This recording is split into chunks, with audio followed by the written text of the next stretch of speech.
Assalamualaikum warahmatullahi wabarakatuh.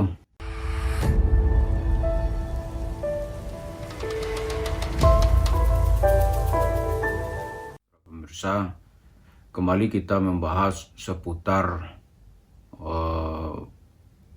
dana investasi dalam bisnis batubara antara pihak Yusuf Mansur dengan jemaah Masjid Darussalam di Cibubur.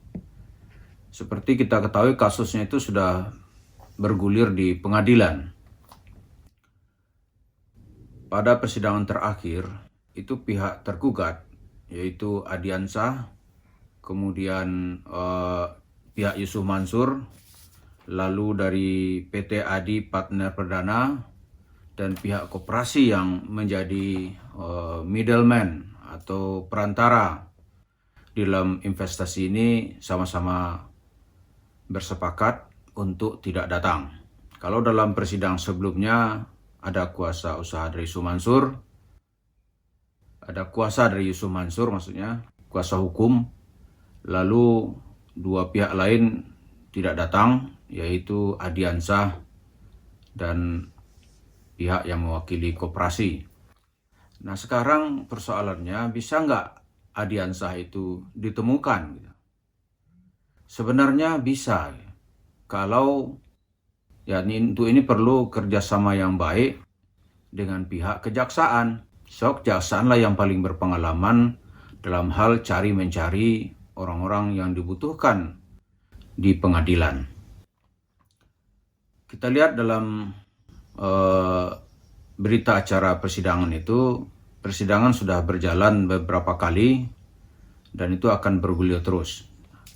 Sekarang untuk mencari Adiansah itu dalam hukum kita, itu misalnya diperlakukan, ya diumumkan di koran misalnya. Setelah itu minta pihak-pihak untuk melaporkan dan seterusnya. Tapi ada masalah lain yang perlu dan sangat penting untuk mendapatkan seseorang. Saya punya pengalaman pernah ngobrol-ngobrol dengan mantan jaksa tinggi, bagaimana upayanya untuk mencari dan menangkap seseorang, katakanlah buronan gitu, buronan kejaksaan, karena dia sebagai tersangka di dalam kasus di pengadilan. Saya bertanya, bagaimana Bapak mendapatkannya? Katanya begini, ya itu mendapatkan itu kan pertama kita tahu orangnya masih hidup apa enggak. Kalau dia sudah mati, ya memang nggak ada cerita sudah. Selama dia masih hidup, itu dipelajari asal-usulnya. Misalnya Adiansah ini dia pengusaha atau apa gitu. Kemudian dia orang mana? Kalau dia orang, misalnya asal-usul katakanlah ya, dia orang Jakarta misalnya gitu. Kemudian diketahui keluarganya di mana. Kemudian saudara-saudaranya siapa saja gitu. Nah, kalau diketahui keluarganya, ini cerita jaksa nih, kita mulai intercept anak-anaknya siapa. Apalagi dari segi umur kita lihat Adiansah ini ya, kalau dia seusia dengan Yusuf Mansur ya sekitar 45 tahunan atau 47 tahun, di bawah 50 lah. Jadi dia akan sangat intens berhubungan dengan keluarganya. Itu kita lihat loh, istrinya di mana, itu perlu yang diketahui tuh. Dia Adiansah ini keluarganya tinggal di mana. Nah untuk diketahui dia itu kan pengusaha batubara. Pasti kawannya itu adalah sesama pengusaha batubara. Dia nggak mungkin misalnya bergaul dengan nelayan misalnya nih. Nelayan di Marunda, nggak mungkin. Pasti pergaulannya itu sesama pengusaha batubara. Kemudian katakan dia orang Jakarta misalnya nih. Ya kalau orang Jakarta ya pasti pergaulannya sesama masyarakat yang tinggal di Jakarta. Pengusaha ya pergaulannya agak tinggi di Jakarta. Kemudian anaknya kan masih sekolah itu tuh. Nah anak-anak itu perlu ditanyain gitu. Dia biaya sekolahnya masih dikirim nggak oleh orang tuanya atau gimana caranya? Nah ini salah satu cara untuk mengendus keberadaannya di mana. Ini kata jaksa itu ada seseorang yang sudah kelakuannya sudah harus dicari. Dia telah membawa lari uang, termasuk uang jemaat gerejanya ketika itu katanya. Kemudian saya tanya, saya datang ke vilanya, kebetulan dia ada villa di puncak, saya datang. Saya tanya penjaganya, udah berapa lama kamu nggak ketemu dengan pemilik ini? Udah lama, Pak. Terus uang gaji kamu nggak dibayar-bayar? Itu dibayar, Pak. Bayarnya gimana? Ditransfer gitu. Ketahuan dari jasa nih. Kalau begitu dia masih di Indonesia, karena saat itu belum ada cerita transfer di luar negeri. Ini contohnya gitu. Nah kayak sekarang ya benar saja ditelusuri akhirnya dengan bantuan alat intel kejaksaan, kan ada Jampitsus istilahnya itu, penindak pidana khusus, itu bisa dia ketahui beradanya di mana gitu. Kayak sekarang ini kan ada alat sadap, ketika dia berkomunikasi kan ketahui dia ada di mana gitu. Kan ada sekarang kita lihat di iklan-iklan itu. Dia bilang, wah gue lagi sakit. Ternyata dia meeting. Itu kan bisa diketahui dengan pergerakan handphonenya gitu. Jadi mudah sekali oleh aparat untuk mencari dan menangkap seseorang yang diduga perlu dihadirkan gitu. Dalam hal ini misalnya saudara Adiansah. Atau misalnya melalui kontak teleponnya, pasti dia berkontak telepon dengan Yusuf Mansur. Nggak mungkin nggak. Nah, itu diketahui kapan dia terakhir ngomong gitu. Dan nanti Yusuf Mansur kan bisa didatangi oleh kejaksaan untuk menyerahkannya. Karena tidak mungkin dalam kasus besar ini orang tidak berkomunikasi. Dia berkomunikasi dengan keluarganya, dengan anaknya, dengan teman-temannya, mungkin nanti dengan penjaga rumahnya. Mungkin enggak gitu.